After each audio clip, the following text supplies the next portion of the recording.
know, that's how the Dark Low Feud came about. I didn't agree with that guy doing a 2-hour interview, you know, and saying some of the things that he was saying in the interview.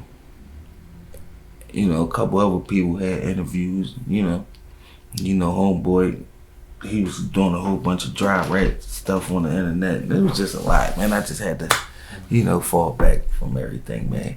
You know, catch my breath and then come back to it.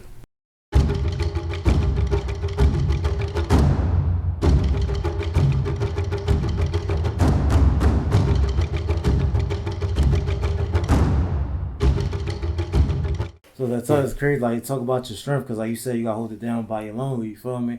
And you got, I know they got nephews and nieces and everything. So talk about how that affected your life and how that changed you as a man, the whole situation.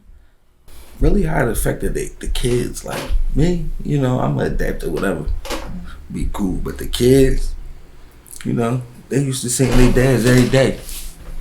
Both of my brothers, my cousin Kazi, he had his son up all the time. Everybody, you know, that had kids, they was with their kids.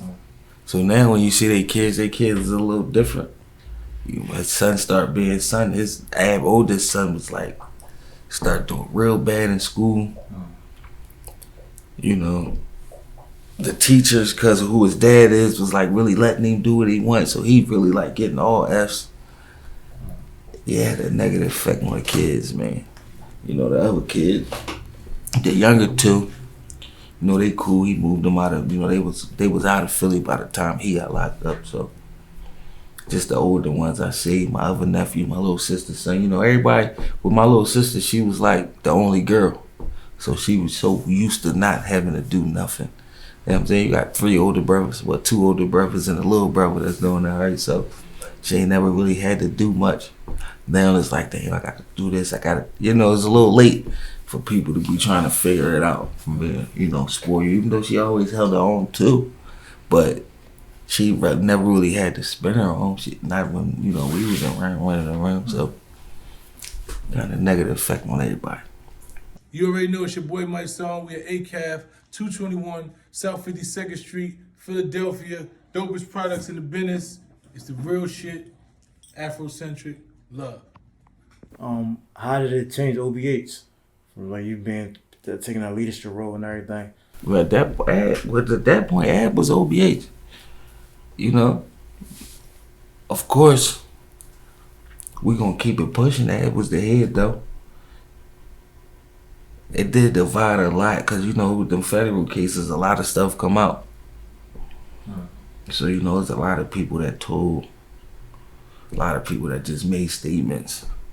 Not saying people that was in OBH, but just in general. And, you know, stuff came out that I didn't absolutely agree with, that I didn't 100%, but I didn't agree with at all. And, you know, that's how the Dark Low Feud came about. I didn't agree with that guy doing a 2-hour interview, you know, and saying some of the things that he was saying in the interview. You know, a couple other people had interviews, you know, homeboy, he was doing a whole bunch of dry rat stuff on the internet. It was just a lot, man. I just had to, you know, fall back from everything, man. You know, catch my breath and then come back to it. Do you think, like, because outside looking in, it seemed like Dark Glow and Red, it was like a real close relationship. So do you feel as though like Dark Glow really tried to help the situation out and he just did too much, or what do you? Nah, not nobody. And you trying to help the situation out, you're going to talk good about the person. It was nothing good said about having the whole 2-hour interview. It's like, hey, man, get in there. What y'all talking about? None of that was in there. It was more of, I told him to stay away from them niggas. Like talking about the guy that was lying on that. I told him don't go around them niggas. Stuff like that. It's like, what are you talking about? For what? Why are you telling me? You know what I'm saying? It was this dude just, I don't know, he thought he was too slick. What about him acting out in the car room or him writing a letter? Do you think he was trying to help doing that? Like what did that help? What did that help? I mean, as a guy, all right, from the outside looking at Dark Love, did you strike him as a guy that'll do something that dumb, write a letter to somebody in the feds, knowing that they read all of?